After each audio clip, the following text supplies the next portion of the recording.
humor, and views. We also were child-free. I owned a little sandwich shop that was fairly popular near huge office buildings. I loved my job and I was so content. I made good living. My husband is an engineer. When COVID hit and people started working from home, my business went down pretty quickly, and by the fall of 2020, I had to close for good. I still did some catering gigs, but not near enough to have a decent source of income. My husband said that I shouldn't be worried because he could support both of us. I went back to college for HR management, a 3-year program.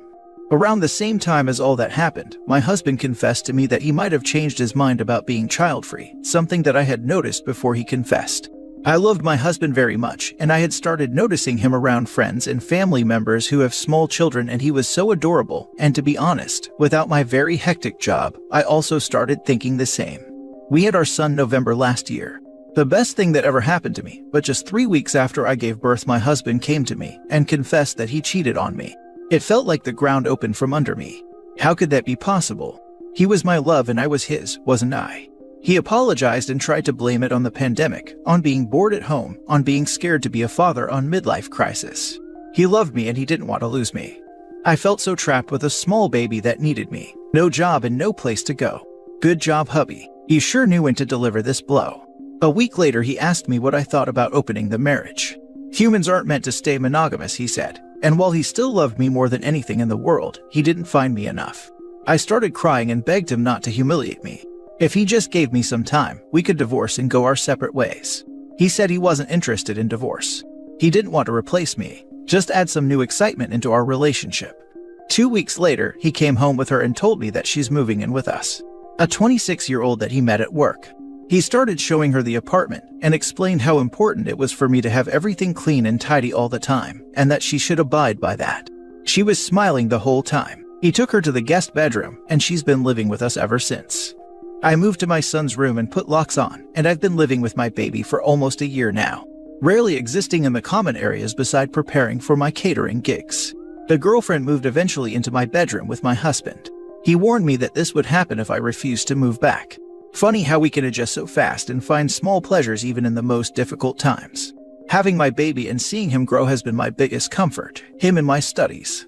After a few months, my husband gave up trying to talk to me outside of matters concerning our son. He finally realized that neither fighting, tantrums, nor love bombing worked on me. And most importantly, he stopped trying to get intimate with me, beside the occasional "I love you" or "I miss you" text, sometimes raunchy messages while he's literally on the other side of the wall. His girlfriend kept her distance from me, and I was thankful for that. She moved out a few times after they would fight. I don't know the details, but I would guess that she wanted exclusivity. Oh, the irony. She always showed up again after a couple of days, and I acted like I didn't notice any of it. I have 1 year left of my studies, but after my internship, practicing semester at a big firm, my boss offered me a paid internship. It's a full-time job starting in January. It would mean work and study full-time, but I know that I will manage. I'm just so happy. This means that I now have the means to find my own place, and I did. A small studio about 32 square meters, and I'm moving November 1st. I will have to break the news eventually to my husband that I'm moving out and filing for divorce. I don't want to tell him right now, but once I start packing, he will probably understand anyway. I don't know what his reaction would be. Ideally, he would be relieved, but somehow I doubt it. Right now, he thinks I'm bound to him for at least another year because of my studies, and he's still acting like I'm his wife. I have been so lucky this far, and hopefully my moving out and divorce won't be any different. I haven't been this happy in many months, and I wanted to share it somewhere since nobody in my surrounding knows what I have gone through. Now for the top comments before reading the update. I am so proud of you. You have been carrying a heavy load. I can't even imagine what you're having to compartmentalize. You are gonna set the world on fire. Who cares what your sperm donor thinks? He hasn't thought about anyone but himself in a long time. Good riddance. I am sending you all the love, all the strength, and all the abundance that is yours and your son's birthright. Please move yourself out quietly and tell him at the very last moment. He sounds like a narcissist. He will fight back hard and dirty, so give yourself as much of a head start as you can. Good luck. I am rooting for you. Thank you for your kind words. Men like your husband need to be beaten within an inch of their life for doing this to their family. Screw him and screw her. I hope you get a perfect view of his life crumbling to pieces as she leaves his old butt in the future. What a pathetic excuse for a man. Unfortunately, I need him to have a good life and a happy home for the sake of our son. But I get what you mean. It would feel so good. I don't think a man like your husband would be a good influence on your son. You and your baby deserve better. Congratulations. I wish you the best. Have someone with you when you tell him just in case. Maybe I'll have a lawyer contact him. I'm not afraid of him. He's not a violent person. Please do this in as safe a manner as you can manage. I just lost my best friend to a non-violent husband because she dared to leave him. Now for the update. Gosh, I don't even know where to start. Maybe thank you for supporting me on my last post. Beside the few worthless, why don't you just leave comments? I just wanted to vent and share my story, but many of you have requested an update after I have moved. I got the keys to my little apartment 2 weeks ago because the previous tenant moved out earlier. I was grateful because I wanted to paint the room and do some makeover. I talked to the landlady and ended up telling her my whole story law. She promised me the next 2-bedroom that becomes available. When I got the keys, I felt that I could finally breathe. I'm not on good terms with my family, but I ended up telling them what's been going on in my life this past year, and my friends too. I don't know why I kept this a secret for so long.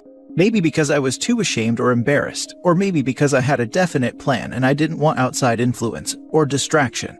I didn't want my best friend to feel obligated to host me. I didn't want my sister to ask if I could forgive him, or my in-laws to try and change his mind. So, the best thing I knew was to keep quiet and act like everything was normal.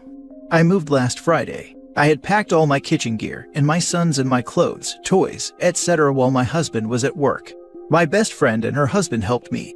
I didn't take any of the furniture because I thought it could wait until we divorced, and I requested division of property. I have no room for anything in my little apartment anyway. When my husband came home, I told him that I was leaving. He was confused at first, but I told him about my new apartment, so he asked me how I was going to afford it. His facial expression changed and he looked scared. He started telling me how he has been regretting all of what he did. He loved and missed me. He knew that he messed up and has been thinking that this wasn't what he wanted.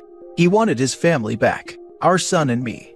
He asked me if I wanted my baby not to have his parents together. Then he said that he was leaving his girlfriend and she would be moving out, and it could be the two of us again. His girlfriend started fighting with him and I just left. He has now been calling me asking to see us. I still want a decent co-parenting relationship with him, so he took our son on Sunday to his parents to spend time with him. This is the first time I'm without my son a whole day. I cried the entire time. I need to get used to this. My in-laws apologized for what my husband did. I think they think this is going to pass and we will be back together. I think everybody think that, besides my best friend. I won't try to convince them. Let time tell them instead. My feelings are letting me down now. After all he did, I still love him with all my heart and I miss him. His kisses, his eyes, the way he looks at and touches me. How weird is that? I don't know if this is good or bad. I don't know if these feelings will disappear and what they will be replaced with. Hate. Is harboring hate for a man I'm bound to for at least 17 more years something good? Maybe I should use my love for him to create a better co-parenting relationship. Maybe I should not stop loving him, just find a new meaning for this love. Our son is so much like him, especially his smile. It makes it even harder not to think about or miss him. This past year I have not had time to reflect over my feelings. I've done a great job being matter-of-factly and suppress my feelings, but now I'm on my own in my own apartment. I can finally cry and mourn the love that we lost. And the weirdest thing is that I really believe that he still loves me too. In his own weird way. I don't think he ever stopped loving me. I have watched him with his girlfriend for a year now. It's never like how he was with me when we were happy. The only times I could see his old loving self was when he looked at our son or at me when he thought I couldn't see him. When I think of this, I cry even more because what a waste of a beautiful relationship. And for what? My son's birthday is in a few days. I feel so guilty, but I will not be celebrating it with my husband. My son is still too young to remember, so I won't be hurting him. Hopefully when he is older, my husband and I are on better terms so we can celebrate him together. But for now, I'm doing a party with my family and friends, and my husband can do a party for him if he wanted. I just wanted to say something before I leave. Last time many accused me of being too dependent, letting my husband taking care of me and our son. I thought this is how life/love/partnership was supposed to be. I had a very respectable business and I loved my job. I was happy and content. I had a loving and supportive husband. We bought our beautiful place and renovated it from scratch with both our hard-earned money. I never foresaw the pandemic and how my business would suffer, how my life would be turned upside down. And when it did, I thought I could rely on my husband because that's what people supposed to do. If the roles were reversed, I would gladly have supported him until he got on his feet again. Because in the long run, the whole family would reap the benefits. So no, I wasn't dependent. I just thought I had a good safety net. If you still don't understand that people, no matter where they are in life, could fall and need to start over, expecting their loved ones to support them, or at least not take advantage of them. If you still don't understand that this doesn't mean that they're weak, then there's nothing more I could say to explain myself. So I'll leave it at that. Congratulations on your new place. I know it feels strange right now. That will pass. You and your son will find a new normal soon. Thank you very much. I'm sure we will, and I can't wait. First thing, congrats on moving out. That is going to do wonders for your mental and emotional health. About the part you said that you think he still loves you in a weird way, I think you might be right. But you deserve so much more than that. You deserve to be loved and cherished in the right way. One that is sincere and honest and puts you first above passing flings. This guy put his own selfish wants above the love and respect he had for you and your relationship. Remember, it's okay to let yourself grieve what you had, but don't let it hold you back from maybe finding love again someday in your own time. Remember always that you and your baby boy deserve all the happiness in the world, and never settle for less. So apparently, humans can stay monogamous after all. You did well. I find it fortuitous that he discarded her as easily as he did you. She was foolish not to expect any other result. Get settled and start making headway into your new life. I know you have to co-parent, but I wouldn't be surprised if he tries to use that or financial assistance to remain tethered to your life. Don't let him do that.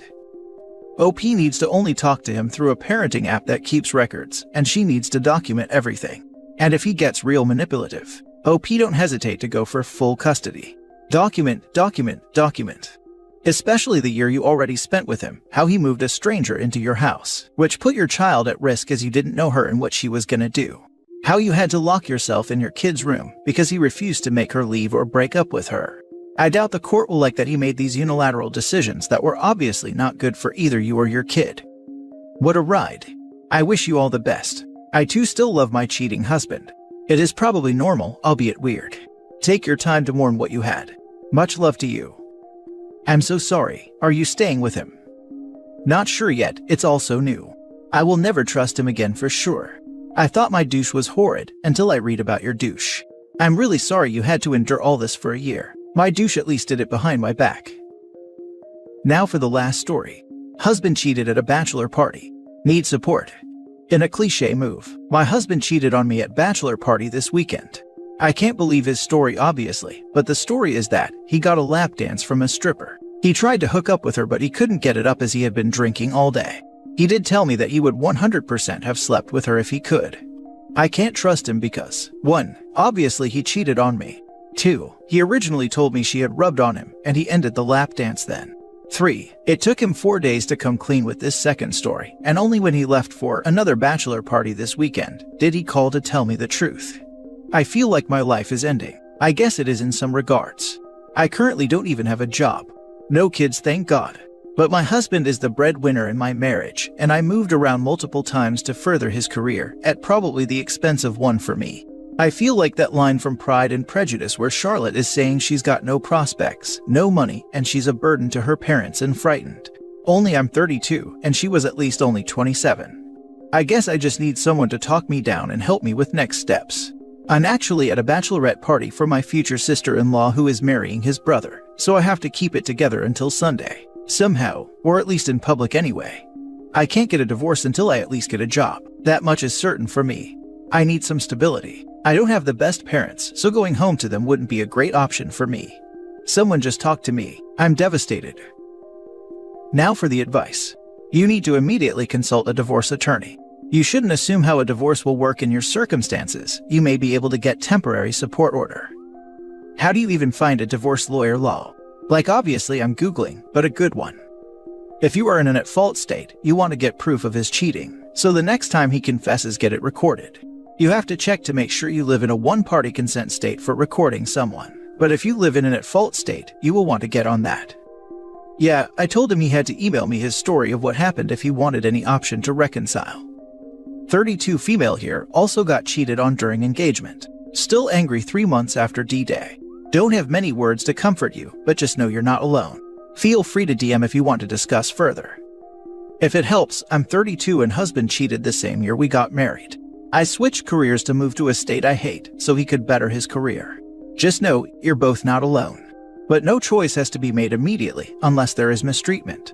It's been almost a year since my D-Day, and we separated but are dating. The time has helped me feel like I have control of next steps.